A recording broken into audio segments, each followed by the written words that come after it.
Assalamu алейкум, урматтуу мекендештер. Базарга 1 километр аралыкта ушул жерде 15 соток участок сатка коюлуп атат. Кааласаңыздар 2ге бөлсө да болот экен. Участок издеп жүргөндөр дарегине көңүл буруңуздар. Козу Чакка кетип бараткан трасса мынакей базарга чейин караңыздар, УВДга чейин болгону 1 километр көрүнүп турат. Аябай жакшы участок экен. Узун туурасы 24ге 60 экен. Могул жерде да көчө бар экен, туугандар, караңыздар.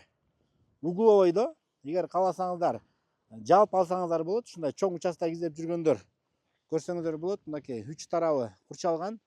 Эгер бөлө турган болсо, ушул көчө тарабы 2 миллион сом болот экен.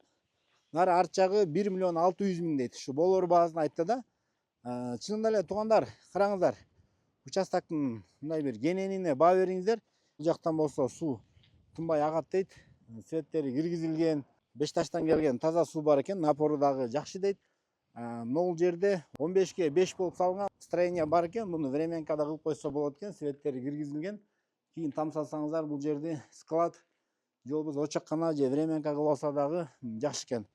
Бул жакта эми инфраструктура Бешташты эми туристтик борбор кылып өнүктүрөбүз деп атат, аны угуп атасыздар. Шаар өзүңүздөр көрүп атасыздар, ушундай айланасына чоңоюп кеңейтилип атат. Бул жердин келечеги аябай жакшы. Мына маңдайкы забору дагы границалары такталып, жылдырылган. Каалоочулар чогуу алып дагы бир кандай бизнес кылсаңыздар дагы ыңгайлуу, чынында эле. Комментарийге жазып коюңуздар, кандай бизнес кылса дагы болот. Бул жак эми туристтик зона боло турган болсо, балким бул жерге жакшы мейманкана кылса дагы болот. Базарга чейин, аэропортко чейин жакын, аэропорттон түшүп келип эле мейманканага келгенге дагы. Мейманкана салат элем деп участок издеп жүргөн досторуңуздарга жиберип коюңуздар.